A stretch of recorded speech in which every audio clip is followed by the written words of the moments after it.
Hi friends, welcome to my channel. నా channel ద్వారా వస్తున్న వీడియోలు మీకు గనక ఆ కంటెంట్స్ నచ్చితే గనక మీ ఫ్రెండ్స్కి షేర్ చేయండి, సబ్స్క్రైబ్ చేయండి. అలాగే మీ ఫ్రెండ్స్ని కూడా సబ్స్క్రైబ్ చేయమని రిక్వెస్ట్ చేయండి. అలా చేయమని మీ అందరి తరఫున నేను మిమ్మల్ని రిక్వెస్ట్ చేస్తున్నాను. Thank you.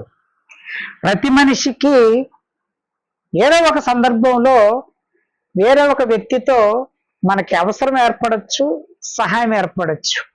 అయితే ఆ వ్యక్తి సహాయం చేస్తాడా లేదా, లేకపోతే మనల్ని వాళ్ళు అడిగినప్పుడు సహాయం చేస్తారా అన్నది పక్కన పెడితే, అప్పుడు వరకు ఏ ఇబ్బంది లేకుండా హ్యాపీగా నడుస్తున్న ఒక కుటుంబం అనుకోని సంఘటనల వల్ల తల్లకిందులైపోయి తాను బాగున్నప్పుడు ఎంతో మందికి సహాయ సహకారాలు అందించిన ఒక వ్యక్తి ఇప్పుడు కుటుంబం గడవటానికి కూడా గతి లేని పరిస్థితిలో ఉన్నప్పుడు వాళ్ళ ఫ్రెండ్స్కి ఫోన్ చేసి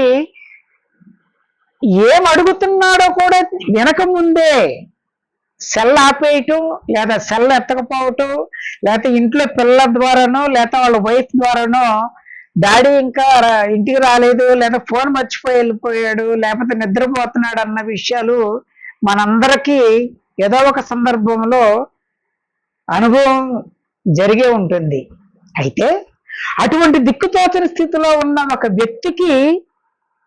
వ్యక్తి లిఫ్ట్ ఇచ్చినప్పుడు ఆ వ్యక్తి ద్వారా ఇతని కుటుంబం ఘోరమైన స్థితి నుంచి మళ్ళా సాధారణ స్థితికి వచ్చి మళ్ళా హ్యాపీగా నడుస్తున్నప్పుడు ఆ లిఫ్ట్ ఇచ్చిన వ్యక్తే ఇతన్ని మోసం చేసి కోలుకోలేని దెబ్బ కొడితే ఎలా ఉంటుందో ఒక్కసారి ఆలోచించండి.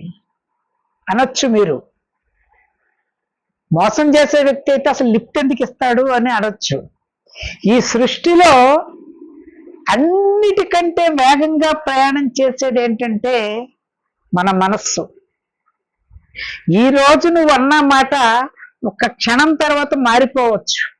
లేదు, నీకు చేద్దామని అనిపించినా, ఈ రోజు అన్న మాటని మీద నిలబడదామని నీకు అనిపించినా, కొన్ని పరిస్థితుల ప్రభావం వల్ల నిన్ను ఆ మాట తప్పేలాగా చేయొచ్చు. లేదా కొందరు వ్యక్తుల ప్రమేయం వల్లనైనా నువ్వు అన్న మాట నిలబెట్టుకోలేని పరిస్థితి వస్తుంది. అటువంటి సిచ్యువేషన్నే ఎదురు చూసిన, ఫేస్ చేసిన, మీకంటే రియాలిటీ చెప్దామని చెప్పి ఒక ఎగ్జాంపుల్ నాకు తెలిసిన వ్యక్తి యొక్క ఒక ఇన్సిడెంట్ మీకు తెలియజేద్దాం అనుకుంటున్నాను. ఆ వ్యక్తి పేరు మార్చాను. నా కథలో అతని పేరు ఏంటంటే మహేష్. అతను ఒక మధ్యతరగతి కుటుంబం, ఒక అద్దెంట్లో ఉంటాడు. కుటుంబం హ్యాపీగా నడుస్తూ ఉంటుంది. పిల్ల పాపలతో అతనికి వచ్చే శాలరీలోనే సంతోషం అంటే ఏంటో చూపిస్తూ హ్యాపీగా గడుస్తున్న సందర్భంలో కొన్ని అనుకోని సిచ్యువేషన్ల వల్ల, అనారోగ్య కారణాల వల్ల అతను సిక్ అవటం, ఆ సిక్ అవటం వల్ల హాస్పిటల్కి జాబ్కి వెళ్ళలేకపోవటం వల్ల ఆ జాబ్ పోవటం, ఒకేసారి అన్ని సమస్యలు ఉక్కిరి బిక్కిరి చేసి కొన్ని సంవత్సరాల పాటు దిక్కుతోచని స్థితిలో ఉన్న ఒక వ్యక్తికి ఒక అడ్వర్టైజ్మెంట్ కనపడద్ది. ఒక అటెండర్ పోస్ట్, కాంట్రాక్ట్ పోస్టు తీస్తున్నామని చెప్పి ఆ కాంట్రాక్ట్ ఉద్యోగానికి వెళ్తాడు. అనేక మంది, వేల మంది వస్తారు, కానీ ఈ అబ్బాయి సెలెక్ట్ అవుతాడు. సెలెక్ట్ అయిన తర్వాత ఇతని సంతోషానికి అవధులుండు. చాలా చిన్న జీతం, బట్ అది అతనికి కోట్లతో సమానం. ఎందుకంటే కొంతన్నా నా జీవితానికి ఉపయోగపడద్ది అన్న రిలీఫ్ ప్రతి మనిషికి వస్తుంది. ఏమీ లేని స్థితిలో కొంచెమైనా మనకు చాలా ఎక్కువగా కనపడద్ది. అటువంటి స్థితిలో ఉన్నప్పుడు ఆఫీస్కి వెళ్ళి జాయిన్ అవుతాడు. జాయిన్ అయిన 2 రోజులకే వాళ్ళ బాస్ ట్రాన్స్ఫర్ అయ్యి వేరే ఊరు నుంచి కొత్త బాస్ వస్తాడు. వచ్చిన తర్వాత కొత్త బాస్ కాబట్టి ఎలా ఉంటాడో తెలియదు కాబట్టి ఆయనతో మంచిగా ఉండి నా జీవితాన్ని ఇక్కడ సెటిల్ చేసుకోకపోతే ఈ వయసులో ఇంకా నాకు ఉద్యోగాలు అటువంటివి కూడా ఏమీ రావు, ఆయన్ని మంచిగా చూసుకోవాలని ఆ కొత్తగా వచ్చిన బాస్ కి ఇల్లు చూసి అతని ఆ ఇంటి పనులన్నీ ఆయనకి టిఫిన్ తెచ్చిపెట్టడం కానించి భోజనాలు తెచ్చిపెట్టడం కానించి ఏ అవసరం వచ్చినా మహేష్ అని పిలిస్తే వాలిపోయేలాగా ఆయన దగ్గర సహాయ సహకారాలు అందిస్తూ మహేష్ అన్నవాడు ఒక నమ్మదగిన వ్యక్తి, ఇతను మనకు ఉపయోగపడతాడని వాళ్ళ బాస్ దృష్టిలో ఒక స్థానం ఏర్పరచుకుంటాడు. అయితే ఒకరోజు ఆఫీస్కి వెళ్ళటం లేట్ అయ్యేటప్పటికి వాళ్ళ బాస్ ఫోన్ చేస్తాడు.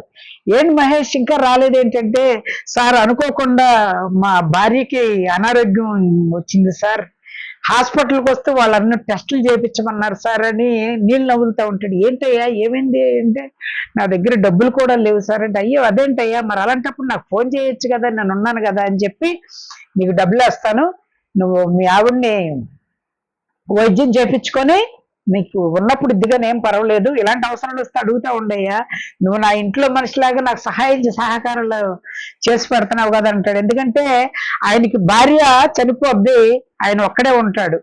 అందువల్ల ఆ డబ్బులు తీసుకొని ఆ వైద్యం చేయించుకున్న తర్వాత వాళ్ళ భార్య కూడా కొంచెం ఆరోగ్యం కుదురుకున్న తర్వాత, ఈ స్థితిలో నాకు గనక ఆయన సహాయం చేసి ఉండకపోతే నా భార్య ఏమైపోయేదో, నా భార్య ఏమైపోతే నా పిల్లలు ఏమైపోయేవాళ్ళు, వాళ్ళిద్దరు ఏమైపోతే నేనేమైపోతానని చెప్పి ఒక గుడ్డి నమ్మకం ఆయన మీద ఏర్పరచుకొని, ఈయనే నాకు దేవుడు, ఈయన దగ్గరే ఇంకా నేను ఉన్నంత కాలం ఈయనతోనే నా జీవితం ముడిపడి ఉంది, ఈయన దగ్గరే నేను నమ్మకంగా పనిచేసి అంచెలంచెలుగా వెదగాలి అని చెప్పి నిర్ణయం తీసుకొని ఒకసారి ఆయన దగ్గరికి వెళ్ళి, సార్ మీరు హోటల్ ఫుడ్ ఈ రోజు నుంచి తినవసరం లేదు, నా ఇంటి నుంచే మీకు నేను భోజనం తయారు చేసి తీసుకొస్తానంటే, అయ్యా ఎందుకయ్యా నీకు శ్రమ అంటే, నాకు శ్రమ ఏమి లేదు సార్, నా ఇంట్లో ఒక వ్యక్తికి, ఒక ఉన్నతమైన వ్యక్తికి నేను సహాయం చేస్తున్నాను అనుకుంటానని చెప్పి ఆ రోజు నుంచి చక్కగా భోజనాలు తీసుకెళ్తా ఉంటాడు.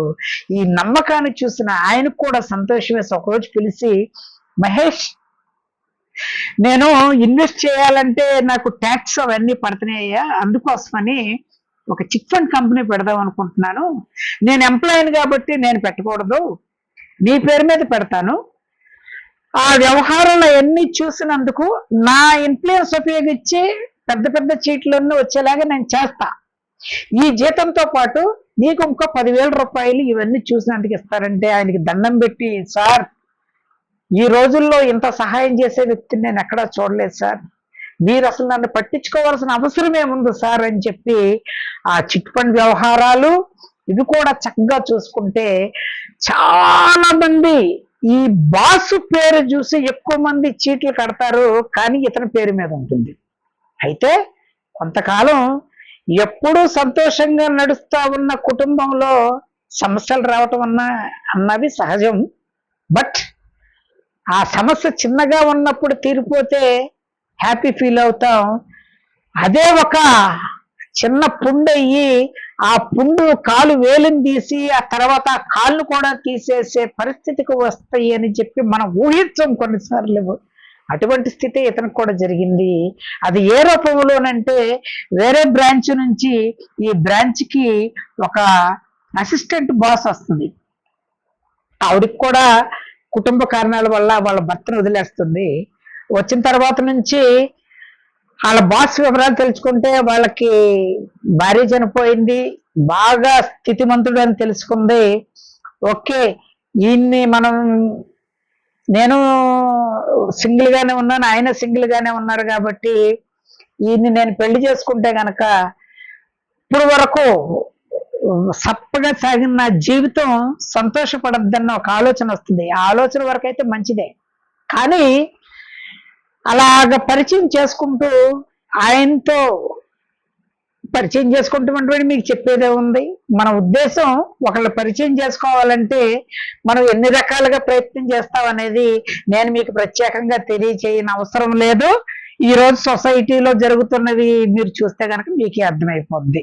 అలాగా ఆయన్ని ఒక లైన్ లో పెట్టిన తర్వాత మహేష్ అన్న అతను గనక ఈయన మధ్యలో ఉంటే నేను అనుకున్న ప్లాన్ జరగదు. ఎందుకంటే మాటి మాటికి ఏ మాట చెప్పినా మహేష్ మహేష్ అంటున్నాడు. ఇతను ఉంటే ఏదో ఒక రకంగా ఇతన్నే నా వారసుడు అని కూడా ఒకనొక సందర్భంలో అన్నాడంటే ఏదో ఒక రోజు ఈయన తదనంతరమో లేకపోతే చనిపోతాను అనుకున్న ముందో లేకపోతే వీరికే ఆస్తి రాసేస్తాడేమోనన్న భయం ఆవిడకు పుట్టుకొని ఒకరోజు లంచ్ టైంలో ఆయన దగ్గరికి వెళ్ళి, సార్ నేను ఒక స్పెషల్ వంటకం చేసుకొచ్చాను, టేస్ట్ చేయండి అని చెప్పి ఆవిడకి పెడతాం. ఆయన తిన్న తర్వాత చాలా బాగుంది, చాలా బాగా చేశారని ఆయన మెచ్చుకుంటాడు. మీరు తినే కర్రీ కూడా నాకేంటి సార్, నేను టేస్ట్ చేస్తానని వేసిన తర్వాత ఆయన ఈ మహేష్ తీసుకొచ్చిన వంటకాలే కదా తినేది, అవి కూడా చాలా బాగున్నాయి అని చెప్పి వాటికే అలవాటు పడిపోతాడు ఆ బాస్. బట్ ఈ అమ్మాయి కావాలని నోట్లో పెట్టుకున్నమ్మటే టిఫు అని ఊసేసి, ఎలా తింటున్నారు సార్ ఇటువంటి భోజనం, ఈ వయసులో మీరు ఇటువంటివి తింటే మీ ఆరోగ్యం ఏమైపోద్ది సార్, ఈ రోజు నుంచి నేను చేసుకొస్తాను అందరికి. అబ్బాయి ఎందుకు, నేను ఈ భోజనం నాకు చాలా బాగానే ఉంటుంది, అలవాటు పడిపోతుందంటే, అబ్బాయి అలా ఏమి లేదు, కొంతకాలం నా తిని చూడండి, వీటికి వాటికి తేడా చేస్తే అని చెప్పి ఎలాగైతే ఆయన్ని మాయ చేసి ఆవిడ లేకపోతే ఈయన లేని పరిస్థితికి తీసుకొచ్చింది. ఆఫీసులో కూడా బాస్ ఆవిడే అయిపోయింది. ఆవిడికి ఎడిక్ట్ అయిపోయిన ఆ మనిషి ఆవిడ ఎస్ అంటే ఎస్, నో అంటే నో. ఒకరోజు ఈ చిట్ ఫండ్స్ కంపెనీ వ్యవహారాలు మాట్లాడుతూ ఉండుకునేటప్పటికీ 50 లక్షలు గల చిట్ ఫండ్స్ కంపెనీ ఇతని పేరు మీద పెట్టించాడు అనేటప్పటికీ ఆవిడ అంటుంది, సార్ మీరు 50 లక్షలు అతని పేరు మీద పెట్టారు, అతను ఒకవేళ ఏమన్నా ఎత్తుకొని వెళ్ళిపోతే మీరు ఏం చేస్తారని అడిగితే, చిచ్చి చిచ్చి ప్రాణం పోయిన అతను అలాంటి పని చేయడు, చెక్ బుక్లు అవన్నీ నా దగ్గరే ఉంటాయంటే, మీరు ఇంకా ఓల్డెన్ డేస్ లో ఉన్నారు, ఎంతమంది స్కాములు చేయట్లేదు, నా మాటిని ఒక వారం రోజుల్లో ఆ 50 లక్షల డబ్బులు డ్రా చేసుకొచ్చేయమనండి. నేను ఎందుకు చెప్తున్నాను వినండి, వేరే బ్యాంకులో వేస్తున్నానని చెప్తారో లేకపోతే ఫిక్స్డ్ వేస్తున్నానని చెప్తారో, మీరు మాత్రం అది చెప్పకపోతే నేను మీతో మాట్లాడను, ఇంకా నేను కూడా వేరే బ్రాంచ్కి వెళ్ళిపోతాను. దానికి ఆయనకి, అమ్మో నువ్వు ఏది చేయమంటే అది చేస్తా, నువ్వు ఇక్కడే ఉండాలి, వేరే బ్రాంచ్కి వెళ్ళకూడదు, ఒకవేళ వెళ్ళినా ఇద్దరం కలిసే వెళ్ళాలి అనేటప్పటికి, సరే మరి చెప్పిన పని చేయండి అందరికి. ఒకరోజు మహేష్ని పిలిచి, మహేష్ మరి నేను ఆ అమౌంట్ వేరే చోట ఇన్వెస్ట్ చేస్తే ఎక్కువ ఇంట్రెస్ట్ వస్తుందంట మనకి, ఒకేసారి మొత్తం డ్రా చేసుకొస్తే వాళ్ళకి అనుమానం వస్తుంది కాబట్టి ఒక వారం రోజులు టైం తీసుకొని అవి మొత్తం డ్రా చేసుకొచ్చేయమని చెప్తే ఆయన మొత్తం ఆయన చెప్పినట్టుగా అలాగే సార్ అని చెప్పి చక్కగా తీసుకొచ్చి డ్రా చేసి ఇచ్చేస్తాడు. ఇచ్చిన తర్వాత ఈ అమ్మాయి ఒక ప్లాన్ చెప్పుద్ది. ఆ ప్లాన్ ఏంటంటే, ఒక వారం రోజులు వేరే వాళ్ళు వెళ్ళవలసిన ఒక పనికి ఇతన్ని అక్కడికి పంపించి ఒక వారం రోజులు అక్కడ పరిస్థితులన్నీ ఒక క్యాంప్ అనమాట, ఎలా ఉన్నాయో చూడు, నువ్వు బాగున్నాయి అని చెప్పిన తర్వాత అప్పుడు మేమిద్దరం కూడా వచ్చి చెక్ చేసి ఇన్స్పెక్షన్ చేసి వస్తామని చెప్పి క్యాంప్ ఒక వంక మీద పంపించేస్తారు. అలాగేనని చెప్పి ఆయన వేరే ఊరు వెళ్ళిపోతాడు మహేష్. వెళ్ళిన ఒక 4 రోజులకి ఆ చిట్ ఫండ్ కంపెనీ, ఈ కంపెనీ మూసివేయబడిందని చెప్పి ఒక బోర్డు తగిలిచ్చేస్తారు. తగిలిచ్చేటప్పటికి ఆ చిట్ ఫండ్ కట్టిన అమౌంట్ కట్టిన వాళ్ళందరూ అక్కడికి వెళ్ళి పెద్ద గొడవ చేసి ధర్నాలు చేసి ఈ మహేష్ వాళ్ళ ఇంటి మీద పడిపోతారు. అప్పుడు పోలీసు వాళ్ళు వీళ్ళ ఇంటికి వస్తారు. వచ్చేటప్పటికి ఈ భార్యకి ఏం అర్థం అవ్వదు. ఏంటనంటే, ఇలాగా మీ ఆయన చిట్ ఫండ్ కంపెనీ బోర్డు తిప్పేసి వెళ్ళిపోవడంటే, మా ఆయన బోర్డు తిప్పేసి వెళ్ళిపోవడం ఏంటి, ఎవరో ఒక ఆయన ఈయన పేరు మీద పెట్టించారంటే, ఊరుకోవమ్మా ఈ రోజుల్లో నువ్వు ఇంకా ఈ మాటలు చెప్తావంటే, 50 లక్షల రూపాయలు చిట్స్ వేరే వాళ్ళు మీ ఆయన మీద పెట్టిస్తాక నీ దగ్గర ఏముందని, నీ దగ్గర అద్దెంట్లో ఉన్న వాళ్ళకి ఎంత ఇన్వెస్ట్ చేస్తారనడానికి, సరే పోలీసు వాళ్ళు అవన్నీ మీరు మాట్లాడకండి అని చెప్పి బ్యాంక్ మేనేజర్ పిలిపించి ఆయన స్టేట్మెంట్ ఒకసారి తీసుకురమ్మని చెప్పేటప్పటికి ఆ స్టేట్మెంట్ లో ఒక వారం రోజుల వ్యవధిలో ఆ 50 లక్షల రూపాయలు డ్రా చేసినట్టు కనపడేటప్పటికి నో డౌట్ ఆ 50 లక్షలు ఈ అబ్బాయి తీసుకొని పారిపోయాడు అని చెప్పేసేటప్పటికి తల్ల కిందులు అయిపోతారు వీళ్ళు. మీ ఆయన ఎక్కడున్నారో చెప్పమని చెప్పేటప్పటికి వాళ్ళ ఆయన నెంబర్ ఇచ్చినట్టు ఆయన ఫోన్ చేసేటికి, ఏమయ్యా నువ్వు ఎక్కడున్నావంటే, ఎవరు సార్ మీరంటే, నేను పలానా స్టేషన్ ఇలా ఎస్ఐని మాట్లాడుతున్నాను, నువ్వు 50 లక్షలు తీసుకొని పరారు అయిపోయాలి చిట్ ఫండ్ కంపెనీ నుంచి అందరికి. సార్ నేను పారిపోవటం ఏంటి సార్, పలానా మా బాస్ని అడగండి, లేదంటే మీ బాస్ దగ్గరికి కూడా వెళ్ళి ఎంక్వైరీ చేసి వస్తున్నాం, అది నీ పేరు మీదే ఉందని చెప్పేటప్పటికి వెంటనే సెల్ కట్ చేసేసి వాళ్ళ బాసుకు ఫోన్ చేస్తే స్విచ్డ్ ఆఫ్. సరే మళ్ళా చేస్తాడు, వేరే నెంబర్ చేస్తాడు, అది కూడా స్విచ్డ్ ఆఫ్. ఇంటికి చేద్దాం అనేటప్పటికీ పోలీసు వాళ్ళు తీసుకుంటా ఉంటారు. ఎక్కడున్నావు అని చెప్తే గనక నన్ను పట్టుకుంటారేమో, ఇప్పుడు నన్ను అన్యాయంగా ఇరికిచ్చేశారని చెప్పి అప్పుడు అర్థం చేసుకొని ఏం చేయాలో తెలియకుండా ఆ ఊరు నుంచి వేరే ఊరు పారిపోతాడు. ఇక్కడున్న కుటుంబాన్ని పోలీసు వాళ్ళు కాపలా పెట్టి ఆ దొంగను వెతికే, ఆ పారిపోయి వెళ్ళిపోయిన మహేష్ని వెతికే పనిలో పోలీసు వాళ్ళు ఉంటారు. అది పెద్ద ఇష్యూ అయిపోయి చుట్టుపక్కల వాళ్ళందరూ వచ్చి ఉద్యోగం ఇచ్చిన వాడిని మోసం చేయటానికి బుద్ధి మీకు నోరెలాగొచ్చింది, మీకు అసలు మనసలా వచ్చింది అని చెప్పి భార్యని పిల్లల్ని పిండేస్తూ ఉంటారు. మనం బాగున్నప్పుడు, మన కుటుంబం బాగున్నప్పుడు చుట్టుపక్కల వాడు ఎవ్వడ పట్టించుకోడు. ఒక నింద పడినా అది నిజం కాకపోయినా నిజం చేసే అంత కెపాసిటీ ఉన్న వరస్ట్ సొసైటీ, ఐ మీన్ ఆ సొసైటీలో చాలా మంది వ్యక్తులు వాళ్ళ ప్రలాభం కోసం ఎంత జరిగితే ఇంత జరిగిందని ఇంకా కుషించిపోయి కుళ్ళు కుషించిపోయేలాగా చేయటం అనేది చాలా మందికి హాబీ. బట్ ఇక్కడ ఏం జరిగిందనేది తెలియదు. కానీ ఆ బాసు ఆ అమ్మాయిని పెళ్లి చేసుకోవటం, వాళ్ళిద్దరూ విదేశ పర్యటనకి విహారానికి వెళ్ళిపోతారు.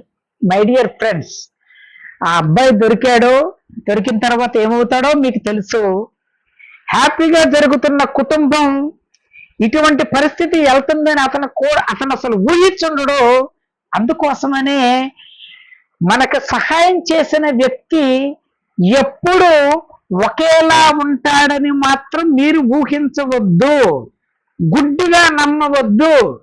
ఎందుకంటే ఇందాకే చెప్పా, మన మనస్సు ఇప్పుడున్నట్టు రేపు ఉండదు, ఒకవేళ ఉన్న పరిస్థితులు మార్చేస్తాయని. నువ్వు ఎవరికి సహాయం చేసినా నువ్వు కూడా సహాయం చేయి. నీకు అక్కడ పని కల్పించారు, ఆ పని చేయి. ఆయన ఏదన్నా సహాయం అడిగితే సహాయం చేయి.